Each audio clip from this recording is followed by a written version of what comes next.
जय हिंद। स्वागत है सभी का आज के इस डेली करंट अफेयर्स के सेशन में। तो आज है 14 नवंबर 2025। तो हर रोज़ की तरह फिर से हम लोग देखेंगे आज के प्रमुख करंट अफेयर्स को। तो आइए शुरू करते हैं आज के सेशन को। तो सबसे पहले प्रश्न की बात करते हैं आज की। Which historic mission of India aims to send a crew into space and safely bring them back from a 400 kilometre orbit. Bharat का कौन सा ऐतिहासिक मिशन है जिसमें अंतरिक्ष यात्रियों को 400 किलोमीटर की कक्षा से सुरक्षित वापस लाने का लक्ष्य रखा गया है? ऑप्शन है चंद्रयान, गगनयान, विक्रम मिशन या फिर नवोदय मिशन।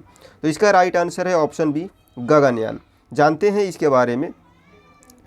गगनयान कार्यक्रम को दिसंबर 2018 को मंजूरी दी गई थी। यह इसरो का सबसे महत्वाकांक्षी मानव अंतरिक्ष मिशन माना जाता है। इस मिशन को लगभग 20,193 करोड़ के बजट के साथ स्वीकृति मिली। यह भारत की पहली स्वदेशी मानव अंतरिक्ष उड़ान पहल है। मिशन का लक्ष्य एक चालक दल को 400 किलोमीटर की कक्षा में भेजकर सुरक्षित वापसी कराना है, जिससे भारत की मानव अंतरिक्ष उड़ान क्षमता प्रदर्शित हो सके। नेक्स्ट प्रश्न की ओर बढ़ते हैं। Which law has raised concerns in the supreme court over fears that judicial independence could be weakened. कौन सा कानून सुप्रीम कोर्ट में इस चिंता का कारण बना है कि न्यायिक स्वतंत्रता कमजोर हो सकती है? ऑप्शन है court reforms act, tribunals reform act, legal amendment bill या फिर रिव्यू पावर्स लॉ। तो इस क्वेश्चन का राइट आंसर है option B, tribunals reform act. भारत के सर्वोच्च न्यायालय और केंद्र सरकार के बीच न्यायाधिकरणों के प्रशासन और सुधार को लेकर के मतभेद बढ़ते जा रहे हैं। दोनों पक्ष जो है अपनी अपनी भूमिका को लेकर अलग दृष्टिकोण रखते हैं। न्यायाधिकरण सुधार अधिनियम 2021 पर सुप्रीम कोर्ट ने कई बार न्यायिक स्वतंत्रता कमजोर होने की आशंका जताई है।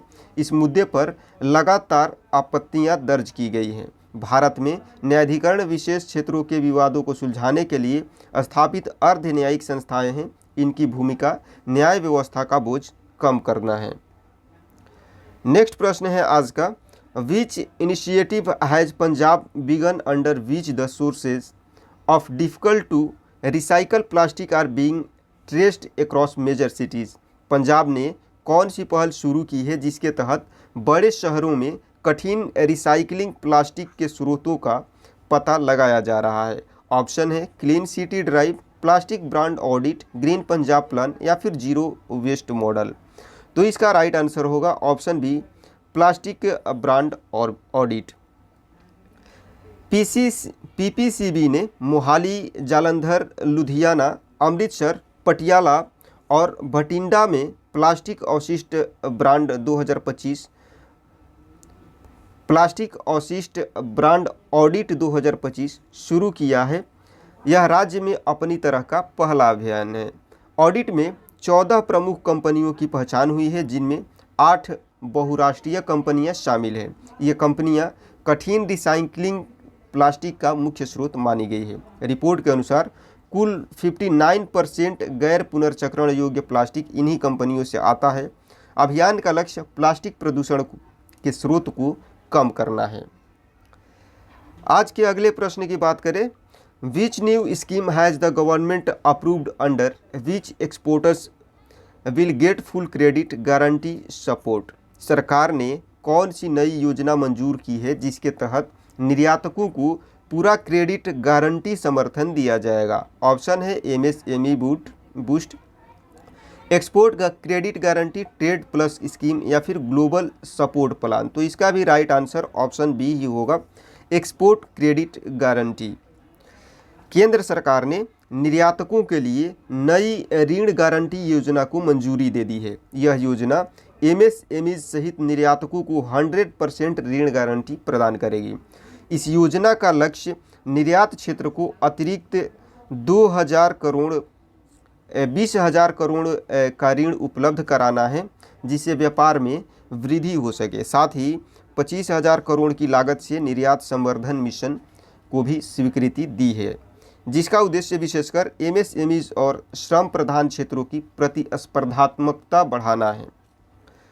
नेक्स्ट प्रश्न है आज का। Which noble effort by singer Palak Muchhal has resulted in thousand of children receiving life saving heart surgeries. गायिका पलक मुछल जो है, इनको तो आप पहचानते ही होंगे। इनकी कौन सी सराहनीय पहल से हजारों बच्चों को जीवन रक्षक हार्ट सर्जरी प्राप्त हुई है? ऑप्शन है music for kids, child heart help, heart surgery fund या फिर हीलिंग हार्ट मिशन। तो इसका राइट आंसर होगा हार्ट सर्जरी फंड। देखिए, अब ये है प्रसिद्ध गायिका पलक मुछल। इनको आप बहुत अच्छे तरीके से पहचानते होंगे, इनके गाने भी आप बहुत सुने होंगे। तो प्रसिद्ध गायिका पलक मुछल जो है अपने मानवीय कार्यों के लिए विश्व स्तर पर चर्चित है। उन्होंने वर्षों से बच्चों की हृदय सर्जरी के लिए धन जुटाने में महत्वपूर्ण भूमिका निभाई है। देश भर में अब तक 3,800 यानी कि 3,800 से अधिक बच्चों की हार्ट सर्जरी के लिए आर्थिक सहायता उपलब्ध कराने का रिकॉर्ड उनके नाम दर्ज है। यह उपलब्धि विश्व रिकॉर्ड के रूप में मान्यता प्राप्त कर चुकी है। इस नेक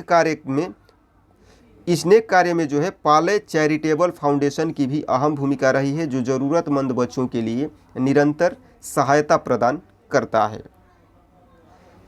अगले प्रश्न की ओर which investment trend has SEBI warned about saying it remains unregulated despite rising popularity. किस निवेश के चलन के बारे में सेबी ने चेतावनी दी है कि लोकप्रियता बढ़ने के बावजूद यह अभी भी अनियमित है?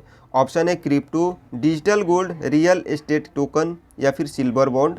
तो इसका राइट आंसर होगा option B digital gold. SEBI ने आम निवेशकों को डिजिटल गोल्ड और ई गोल्ड जैसे उत्पादों में निवेश करते समय सावधानी बरतने को कहा है। यह चेतावनी बढ़ते रुझान को देखते हुए जारी की गई है। डिजिटल गोल्ड में निवेश कई वर्षों से मौजूद है, लेकिन पिछले एक वर्ष में इसकी लोकप्रियता तेजी से बढ़ी है। इसके कारण निवेशकों का रुझान भी बढ़ा है। सेबी ने स्पष्ट किया कि डिजिटल गोल्ड अभी भी अनियमित है और किसी भी औपचारिक नियामकीय ढांचे के अंतर्गत नहीं आता, इसलिए इसमें जोखिम अधिक है। Next, which authority became fully powerful after receiving statutory status in 1992 to regulate India's capital markets. Bharat की पूंजी बाजार व्यवस्था को नियंत्रित करने वाली कौन सी संस्था 1992 में वैधानिक शक्ति मिलने के बाद पूरी तरह सक्षम हुई? ऑप्शन है आरबीआई, सेबी, आईआरडीए या फिर ट्राई। इस क्वेश्चन का राइट आंसर होगा सेबी। सेबी जो है भारत में प्रतिभूति और पूंजी बाजार का मुख्य नियामक संस्था है। इसका कार्य बाजार को व्यवस्थित और सुरक्षित बनाए रखना है। सेबी की स्थापना 1988 में हुई थी और 1992 के अधिनियम के तहत इसे पूर्ण वैधानिक शक्तियां दी गई, जिससे इसकी भूमिका और मजबूत हुई।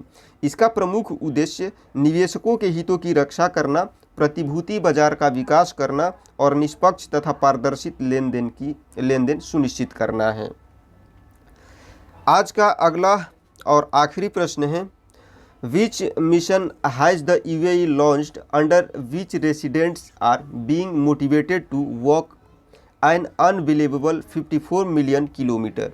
यूएई ने कौन सा मिशन शुरू किया है जिसके तहत लोगों को अविश्वसनीय 54 मिलियन किलोमीटर चलने के लिए प्रेरित किया जा रहा है? ऑप्शन है fit UAE, walk to masters, daily steps या फिर active life. Walk to masters नहीं, वॉक टू मार्स। ठीक है, वॉक टू मार्स। ठीक है, इस क्वेश्चन का राइट आंसर होगा option B, walk to masters नहीं बल्कि वॉक टू मार्स। इसको ध्यान रखिएगा, ये वॉक टू मास्टर्स नहीं है बल्कि वॉक टू मार्स है, मार्स। यूएई ने वॉक टू मार्स अभियान शुरू किया है। कौन सा अभियान? वॉक टू मार्स, जिसमें निवासियों को मिलकर के 54 मिलियन किलोमीटर चलने के लिए प्रोत्साहित किया जा रहा है। यह यूएई के 54वें राष्ट्रीय दिवस का प्रतीक है। यह पहल open masters game Abu Dhabi 2026 से जुड़ी है, जो एक प्रमुख खेल आयोजन है। अभियान का उद्देश्य लोगों में सक्रिय जीवन शैली को बढ़ावा देना है। ओपन मास्टर्स गेम 30+ आयु वर्ग के 25,000 से अधिक प्रतिभागियों के शामिल होने की संभावना है, जिससे यह एक विशाल सामुदायिक कार्यक्रम बनेगा। तो ये थे आज के प्रमुख करंट अफेयर्स। उम्मीद करता हूँ कि सारे प्रश्न आपको याद हो गए होंगे और जितने भी न्यूज़ डिटेल्स मैंने आपको बताया प्रश्नों के माध्यम से, वो सारी चीज़ें आप बेहतर तरीके से समझ गए होंगे। तो क्लास आपको कैसा लगा कमेंट सेक्शन में मेंशन ज़रूर करिएगा। अच्छा लगा हो तो लाइक करिएगा, हेल्पफुल लगा हो तो दोस्तों को शेयर करिएगा। और यदि आप हमारे चैनल पर नए हैं, आपको लगता है कि हम आपकी प्रतियोगी परीक्षा की तैयारी को और बेहतर बना सकते हैं, तो चैनल को सब्सक्राइब करना ना भूलें। मिलते हैं आपसे नेक्स्ट क्लास में, तब तक के लिए सभी को जय हिंद।